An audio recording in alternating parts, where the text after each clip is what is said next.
വിഴിഞ്ഞം തുറമുഖവുമായി ബന്ധപ്പെട്ട അദാനി ഗ്രൂപ്പിന്റെ ഓഹരി കൈമാറ്റ വിഷയത്തിൽ സർക്കാരിനും മുഖ്യമന്ത്രിക്കുമെതിരെ സിപിഎം സംസ്ഥാന സെക്രട്ടറി എം.വി. ഗോവിന്ദൻ.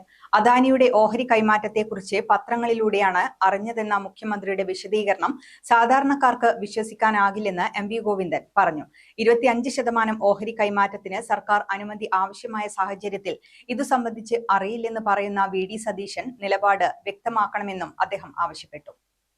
സ്വിറ്റ്സർലൻഡ് ആസ്ഥാനമായുള്ള കമ്പനിക്ക് വിഴിഞ്ഞം തുറമുഖത്തിന്റെ നിയന്ത്രണം കൈമാറരുതെന്നും അത് കേരളത്തിന്റെ താൽപര്യത്തിന് വിരുദ്ധമാണെന്നും എം.വി. ഗോവിന്ദൻ പറഞ്ഞു.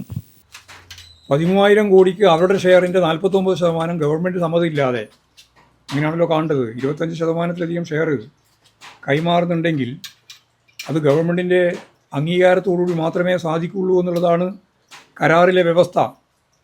ആ വ്യവസ്ഥയൊന്നും ഞങ്ങൾക്ക് ബാധകമല്ല. കാരണം ഞങ്ങളും വി.ഡി. സതീശനും തമ്മിലുള്ള ഡീൽ അടിസ്ഥാനപ്പെടുത്തി എന്തും തീരുമാനിക്കാൻ ഞങ്ങൾക്ക് അവകാശമുണ്ട് എന്ന രീതിയിൽ കാര്യങ്ങൾ തീരുമാനിച്ചു പോകുന്ന അവസ്ഥയിൽ നിന്നാണ് ഈ ഗുരുതരമായ പ്രത്യാഘാതം.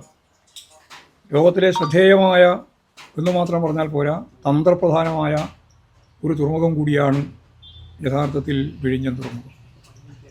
അതിൻ്റെ രാജ്യരക്ഷാപരമായിട്ടുള്ള ഉത്തരവാദിത്വം വളരെ പ്രധാനപ്പെട്ടത്. അതേപോലെ തന്നെയാണ് അതിൻ്റെ വളർച്ചയിൽ കുത്തകവൽക്കരിക്കപ്പെടുന്ന സാഹചര്യം വന്നാൽ സ്വാഭാവികമായിട്ട് എല്ലാവർക്കും കപ്പൽ ഇറക്കാനും അതിൻ്റെ പരിപാടിയുടെ ഭാഗമായിട്ട് മുമ്പോട്ടേക്ക് പോകാനും കഴിയുന്ന ഒരു സ്ഥാപനം എന്ന രീതിയിലാണ്, മൾട്ടി സംവിധാനത്തിൻ്റെ ഭാഗമായിട്ടാണ് ആ തുറമുഖം കൈകാര്യം ചെയ്യാൻ വേണ്ടി ഗവൺമെൻറ് തീരുമാനിച്ചിരുന്നത്. ഇത് മുഴുവൻ ഒരു കമ്പനിക്ക് തീരെഴുതി കൊടുക്കുന്ന അവസ്ഥയിലേക്ക് മാറുന്ന സാഹചര്യമാണ് വരുന്നത്.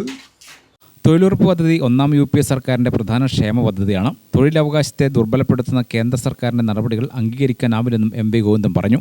DYFI സമ്മേളനവുമായി ബന്ധപ്പെട്ട ചോദ്യത്തിന് തീരുമാനങ്ങൾ സംഘടന സ്വതന്ത്രമായാണ് എടുത്തതെന്നും ശിക്ഷിക്കപ്പെട്ടവരെ സംബന്ധിച്ച് വ്യക്തമായ നിലപാട് പാർട്ടിക്കുണ്ടെന്നും അദ്ദേഹം പ്രതികരിച്ചു. ഗ്രാമിക ന്യൂസ്, കണ്ണൂർ.